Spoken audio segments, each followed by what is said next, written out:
इंक्वायरियाँ शुरू हो चुकी हैं, बहुत सारे अफसरान गिरफ्तार भी हुए, उनके ऊपर नैब के केसेस भी हुए। तो SBCA से जो अप्रूवल इशू नहीं हो रही, उसकी एक बहुत बड़ी वजह सुप्रीम कोर्ट के ऐसे ऑर्डर हैं जिसकी तशरीह सुप्रीम कोर्ट को सही से करके देनी है। क्या उनका जब आशियाना छिन जाएगा, जो उन्होंने जमा पूंजी करके एक फ्लैट खरीदा था, उसका पैसा कौन देगा? आबाद अपनी पूरी कोशिश करेगा थ्रू लीगल कि किस तरह लॉयर्स के थ्रू कानूनी दायरे में रहते हुए किस तरह इनको रिलीफ दिया जाए।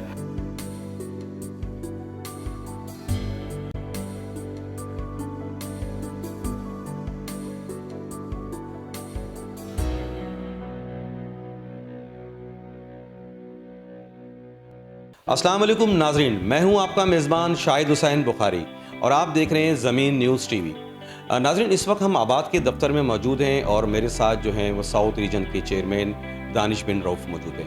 उनसे बात करते हैं कि चेयरमैन ने सिंध और बलूचिस्तान में क्या क्या काम किए और आवाम के रिलीफ के लिए आबाद क्या कर रहा है। जी अस्सलाम वालेकुम।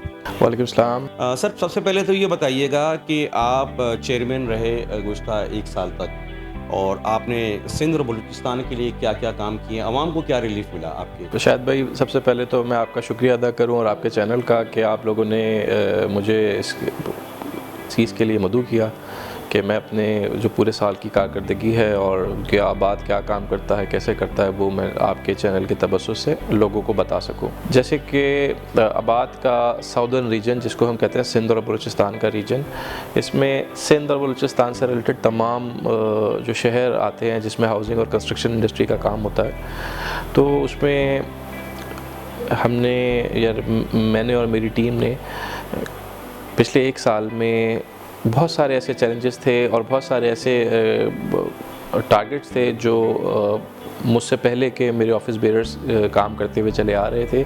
उनकी कंटिन्यूशन में कुछ चीज़ें थी जो अल्हम्दुलिल्लाह मैं समझता हूँ इस साल पूरी हो गई और हमने उसको, यानी कि अब जो हमारा टारगेट था, अचीव कर लिया। और इसी तरह कि जो इस साल मैंने कुछ चीज़ों को इनिशिएटिव लिया, तो वो मैं समझता हूँ अगले साल और उससे अगले साल आने वाले दौर में वो मुकम्मल होंगी, क्योंकि ये कोई भी चीज़ों में तरमीम, कानून में अमेंडमेंट, वो एक शॉर्ट टर्म प्रोसेस नहीं होता, बड़ा लॉन्ग टर्म उस टाइम लगता है। जैसे कि मुझे इस बार खुशी है कि सिंध एनवायरनमेंट प्रोटेक्शन एजेंसी, जिसको सीपा कहते हैं, सीपा की एनओसी एनवायरनमेंट की एनओसी होती है जो कि तमाम बिल्डर्स एंड डेवलपर्स पे लाजिम होती है लेने के लिए जितने पब्लिक सेल प्रोजेक्ट होते हैं।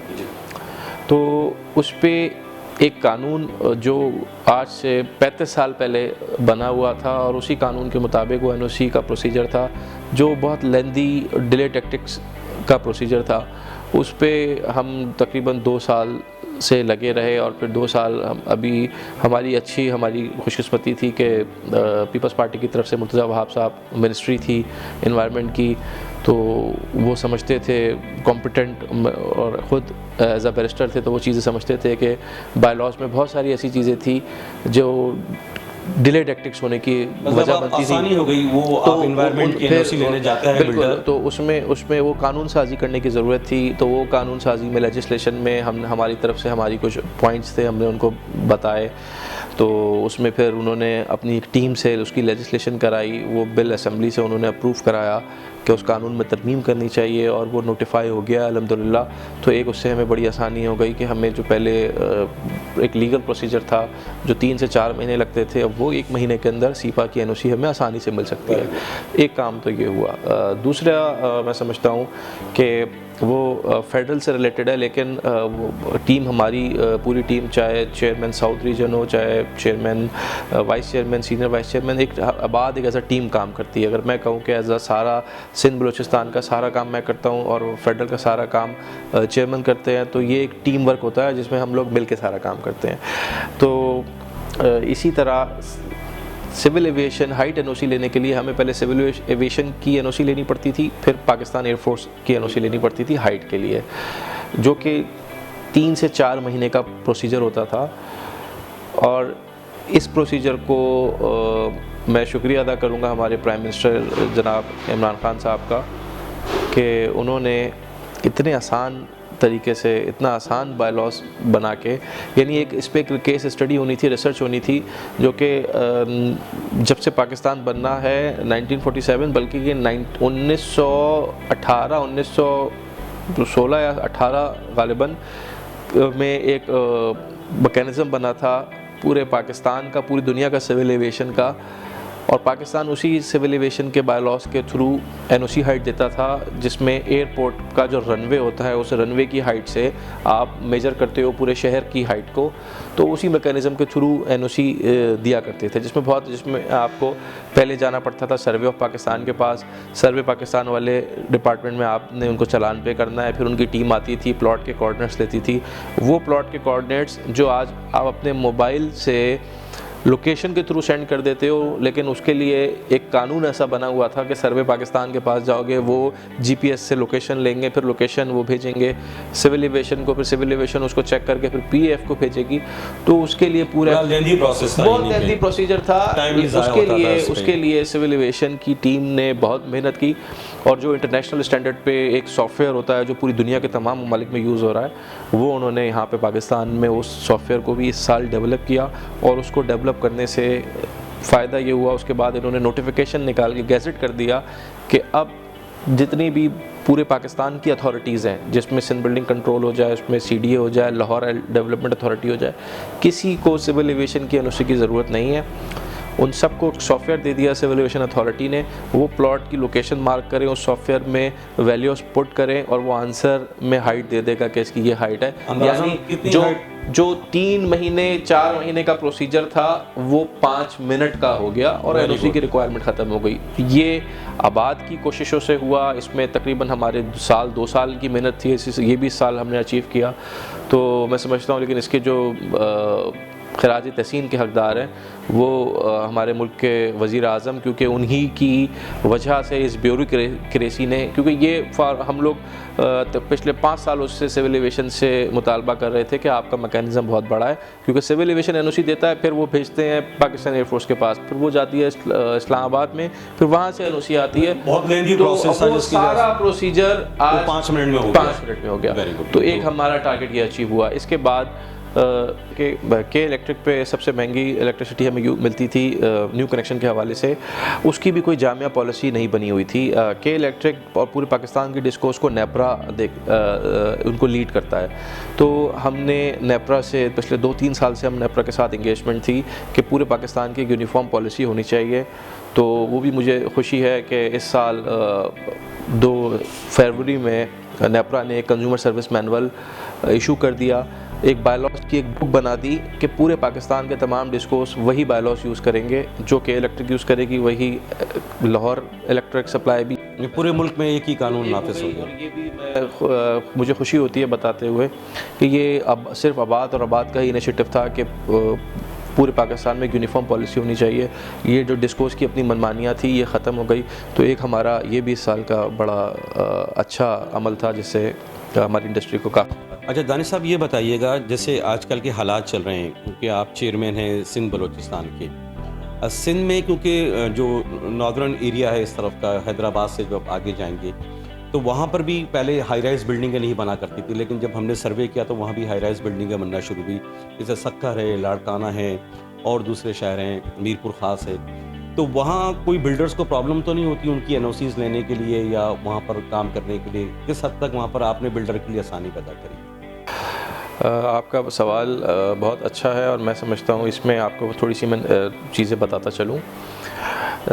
हैदराबाद में तो हाई राइज़ अप्रूवल्स हो रही हैं, जिस तरह कराची में हाई राइज़ बिल्डिंग्स बनती हैं, इसी तरह गुज़श्ता 5-6 सालों से हैदराबाद में भी हाई राइज़ बिल्डिंग्स बनती जा रही हैं।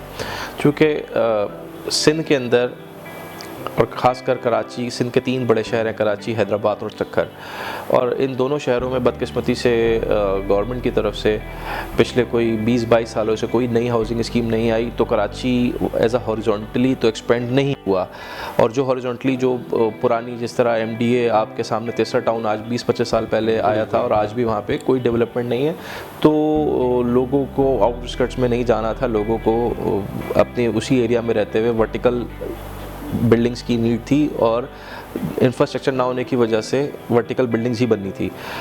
तो हैदराबाद में भी सेम कराची की तरह कोई नई हाउसिंग स्कीम HDA की तरफ से डेवलप नहीं हुई, जो हुई उस पर भी वही हुआ कि लोगों से अरबों रुपए ले लिए गए 20-20 सालों से और डेवलपमेंट नहीं हुई, तो वहाँ भी हाई राइज बिल्डिंग्स बनी। लेकिन अब हैदराबाद से आगे जाएँ तो सक्खर में गुज़श्ता कोई 5 साल से ग्राउंड प्लस 4 से ऊपर की बिल्डिंग्स पे बैन लगा हुआ था कि हाइट फिक्स थी कि ग्राउंड प्लस 4 से ऊपर सक्खर में बिल्डिंग नहीं बन सकती, मोनिटोरियन उस पर लगा हुआ था सिंध गवर्नमेंट की तरफ से। तो वो भी हमने इस साल पूरी उसके लिए लेजिस्लेशन करी, चीफ सेक्रेटरी के साथ मीटिंग्स करी और उसको ख़त्म किया। अब सक्खर में भी आप देखेंगे बहुत जल्द हाई राइज बिल्डिंग्स बनना शुरू हो जाएंगी। अच्छा दानिश साहब, ये बताइएगा जैसे दिन बर दिन कंस्ट्रक्शन ऑफ कॉस्ट बढ़ती चली जा रही है, सरिये के रेट आसमान पे पहुंच गए, सीमेंट, रेती, बजरी जो लोगों की पहुंच से दूर हो गई है। इसमें वज़ीर आज़म पाकिस्तान ने जो ऐलान किया था कि सस्ती हाउसिंग स्कीम बनाई जाए गरीब आवाम के लिए, तो कैसे डिलीवर करेगा आप बिल्डर एक, क्योंकि कंस्ट्रक्शन ऑफ कॉस्ट तो बढ़ती चली जा रही है, तो वो आम आदमी की पहुंच से दूर हो जाएगा, फ्लैट महंगा हो जाएगा, या उसने मकान बनाना है, तो किस तरह कंट्रोल किया जाएगा इस इंडस्ट्री को? सर आपका सवाल बड़ा ही, मैं समझता हूँ ये हॉट बर्निंग इशू है इस पाकिस्तान की आवाम के लिए। जैसे कि PTI की जब ये गवर्नमेंट आई और आते ही प्राइम मिनिस्टर साहब बहुत ज़्यादा कीन थे इस हाउसिंग और कंस्ट्रक्शन सेक्टर के लिए कि उनको ये बात समझ आ गई थी कि अगर ये कंस्ट्रक्शन का पहिया चलेगा तो 772 अलैड इंडस्ट्रीज चलेंगी और ये वो इकॉनमी है जो कि 360 डिग्री राउंड घूमेगी, तो पूरे मुल्क की इकॉनमी इससे बूस्ट हो जाएगी। लेकिन साथ साथ पेंडेमिक ने जो हमें एक बड़ा हिट किया, जिसकी वजह से हमारी कंस्ट्रक्शन इंडस्ट्री जो है, इसकी जो बिल्डिंग मटेरियल्स हैं और जो रॉ मटेरियल्स हैं, more than 70% raw material import होता है। तो जो उस इंपोर्ट मटेरियल की वजह से इंटरनेशनल मार्केट में जो फ्रेट बढ़ते जा रहे हैं, यानी कि आप सबको अंदाज़ा होगा और मालूम है कि इंटरनेशनल में फ्रेट जो जिस कंटेनर का किराया $500 था, वो आज $20,000 हो चुका है किराया। अब हमारा रॉ मटेरियल जो इंपोर्ट होता है, जब वो पहले उसका फ्रेट $500 लगता था और अब वो $20,000 लग रहा है, तो दैट मीन्स कॉस्ट महंगी। अच्छा दानिश साहब, ये बताइएगा कि कराची के अंदर जो बिल्डर काम कर रहे हैं उनको अप्रूवल के लिए बड़ी दुश्वारी का सामना करना पड़ रहा है। तो Sindh building control authority department है, वो नक्शे पास करके नहीं दे रही। दूसरी जानिब जो वन विंडो ऑपरेशन बनाया गया था, जो एक रूफ़ के नीचे तमाम इदारों की NOCs भी कहा गया था कि वहाँ से मिल जाएगी आसानी से, लेकिन इसके बावजूद भी बिल्डर को नक्शे नहीं मिल रहे वक्त के ऊपर। बिल्डर का कहना ये है कि हम लीगल नक्शे जमा कराने जाते हैं तो अंडर द टेबल हमें SBCA के अफसरानों को भारी रिश्वत देनी पड़ती है, लेकिन इसके बावजूद भी हमारे नक्शे वक्त पे नहीं मिलते। उस बारे में आबाद क्या कर रही है अपना मौक़िफ़? देखें, इस हवाले से ये एक बड़ा बर्निंग इशू है आबाद के लिए भी। SBCA में अप्रूवल्स का जो एक सिलसिला है, वो मैं समझता हूँ कि ये इस साल का नहीं, अभी का नहीं, ये बड़ा माजी से ही ये चलता आ रहा है। और इसको मुशर्रफ दौर के ख़त्म होने के बाद से जो ये SBCA का सिलसिला स्टार्ट हुआ, जिसमें कुछ किस किस्म के लोग आ गए पॉलिटिकल बुनियादों पर, जो भर्तियां हुई जिसकी वजह से। अच्छा, इसमें हमारी पीपल्स पार्टी गवर्नमेंट से, मिनिस्टर साहब से बड़ा अच्छा लाइजॉन चल रहा है। उसमें इन्होंने काफ़ी बंदों को DGP चेंज किए, प्लस फिर काफ़ी बड़ी एक लोगों की लिस्ट थी जो कि लोगों को तंग किया करते थे, उनको सस्पेंड भी किया। लेकिन इससे मसले तो हल नहीं हुए बिल्डर के। आज भी बिल्डर्स का नक्शा पास नहीं हो पा रहा, बिल्डर परेशान है, लोग सस्पेंड कर दिए गए, इंक्वायरियाँ शुरू हो चुकी, बहुत सारे अफसरान गिरफ्तार भी हुए, उनके ऊपर नैब के केसेस भी हुए, क्योंकि इदारा बदनाम हो चुका है। लेकिन ये जो बिल्डर है आबाद, उसके लिए क्यों एक्शन नहीं करती, क्यों मिनिस्टर से बात नहीं करती, क्यों वज़ीर आज़म पाकिस्तान से बात नहीं करती कि आबाद जो है, एक बिल्डर जो है वो रेवेन्यू जनरेट करके देता है, 72 इंडस्ट्री जुड़ी हुई है, इसके बावजूद भी उसके साथ सौतेली माँ वाला सलूक कराची में क्यों किया जाता है? देखें, मैं आपको बताता चलूँ, नया पाकिस्तान हाउसिंग अथॉरिटी जब से स्टार्ट हुई तो इसमें प्राइम मिनिस्टर इमरान खान साहब ने एक डोमेन सेट किया, जिसमें चेयरमैन नेफ्डा और प्राइम मिनिस्टर इमरान खान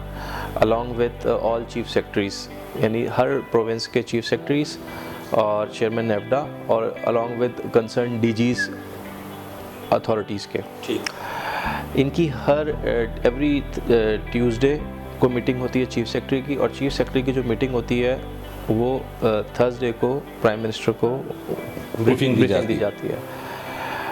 तकरीबन कोई 100 प्लस मीटिंग्स हो चुकी हैं, जिसमें 50 में प्राइम मिनिस्टर ने चेयर की हैं। 100 मीटिंग्स में 50 प्राइम मिनिस्टर ने चेयर की हैं और 50 चेयरमैन नेफ्डा ने चेयर की हैं अलॉन्ग विद चीफ सेक्रेटरीज।